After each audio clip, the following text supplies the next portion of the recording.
Drafting players can be one of the easiest ways to get young stars for a low cost.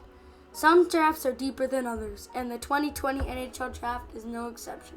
Hey guys, what's going on? Today we will be doing a mock draft and lottery. We will be using a website called Tankathon to simulate and draft the first 5 picks of the first round. I hope you enjoyed today's video, but before we get into it, make sure you like, subscribe, and turn on post notifications. Let's start off by simming the lottery to see who gets the first overall pick. Alright, so right off the bat we noticed that there are quite a few major changes. At the first pick, New Jersey selects going up 5. Detroit went down 1, which is actually quite surprising because, they were last in the league. Buffalo went up 4. Ottawa went down 2. Ottawa's pick from San Jose went down 2. Los Angeles went down 2. Anaheim went down 2. And no one else changed. Now, let's get into the picks. With the first overall pick, I have New Jersey selecting Alexis Lafreniere. Lafreniere is the consensus first overall pick, and he has been tearing up the QMJHL all year long. He won MVP and a gold medal in the U20 World Juniors with Canada this year. He had 10 points in 5 games and 112 points in 52 games with the Rimouski Oceanic. To put that into perspective, Sidney Crosby had 9 points in 6 games in his best World Juniors year. Lafreniere is a playmaking left winger. He definitely can score, but he has a pass-first mentality. In this clip, we see him pass it just as he gets it. A player with a shot-first mentality would probably make a move, skate up the boards, and try to shoot, but Lafreniere instead just quickly catches it and releases it. Lafreniere has a tendency to stand in front of the net and use his size and strength to screen the goalie. He is very physically aware. Lafreniere does have a solid shot, but he doesn't utilize it properly. Lafreniere is usually put on the high point during the power play, and he likes to go to the circles and get a one-timer off like Alex Ovechkin. Another thing I noticed when I was watching Lafreniere is he doesn't really stop skating. He usually takes wide turns to change direction instead of stopping. This will eventually slow him down in his career, and hopefully he can break the habit. Lafreniere's puck skills are exceptionally good, and he is a high IQ player, and he will hopefully find success wherever he is drafted to. Lafreniere is looking to be yet another generational talent and has a bright future ahead of him. With the second overall pick, I have Detroit drafting Tim Stützle. The reason I have him over Quinton Byfield is that he is versatile. He plays both center and left winger, and he is ideal for Detroit as they can have him play in their struggling center position or have him play left wing with Larkin and Zadina in the future. Tim Stützle stands at 6'1" and 187 pounds. He is a quick player with good puck handling skills and vision. He is hardworking and he grinds out every shift. This season he put up 7 goals and 27 assists for 34 points with the Mannheim Devils in the DEL. These numbers may not seem great until you realize he is playing in Germany's top pro league. Tim Stützle is actually quite similar to Alexis Lafreniere. Stützle is a pass-first player with an excellent shot that he does not utilize. Stützle has a high-end awareness and he can read the play really well. The fact that he is a boy playing in a men's league without struggling is amazing. In fact, some people have actually ranked Stützle above Lafreniere. Unlike Lafreniere, Stützle does not utilize his side and he does not have any physical game. He relies too much on his hockey IQ rather than being aggressive, and this heavily affects his forechecking. Stützle is not used much on the penalty kill, and that worries me because he could just end up being a one-way player like Nail Yakupov. And we all know what happened with Nail Yakupov. Nail Yakupov's going to score a lot more goals.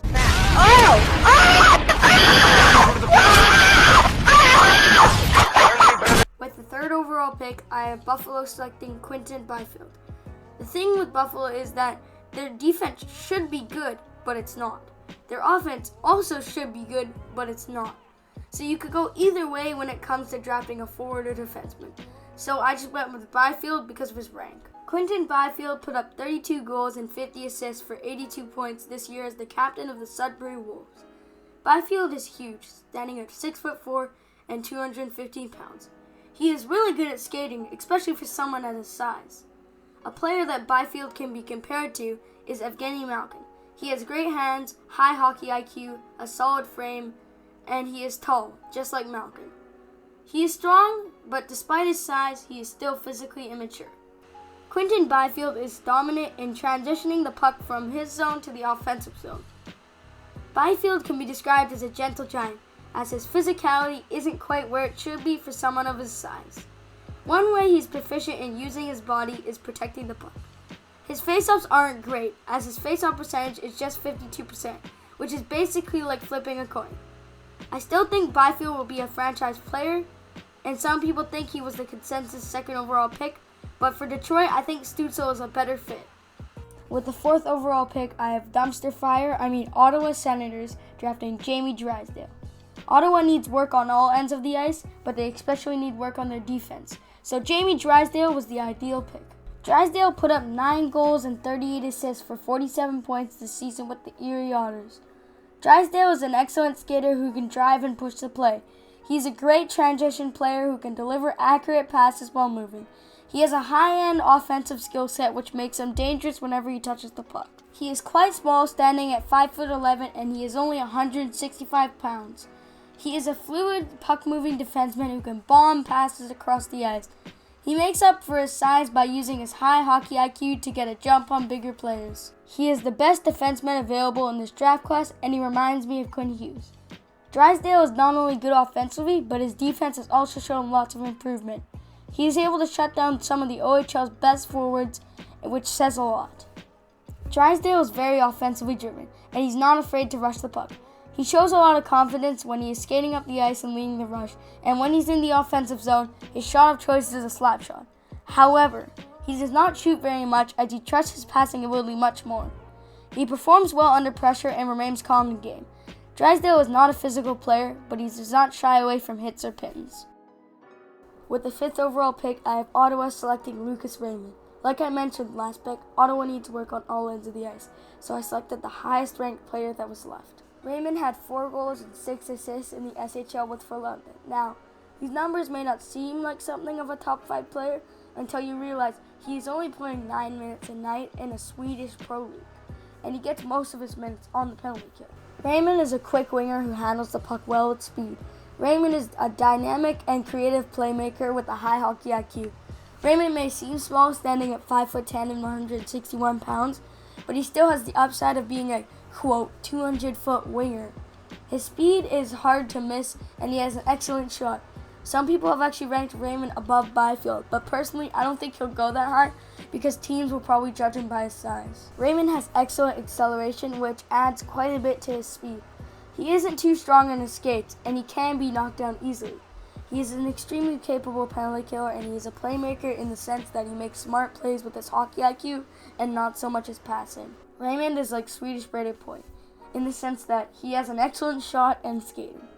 Raymond has only played 55 seconds on the power play, but he still, somehow, has 3 power play points.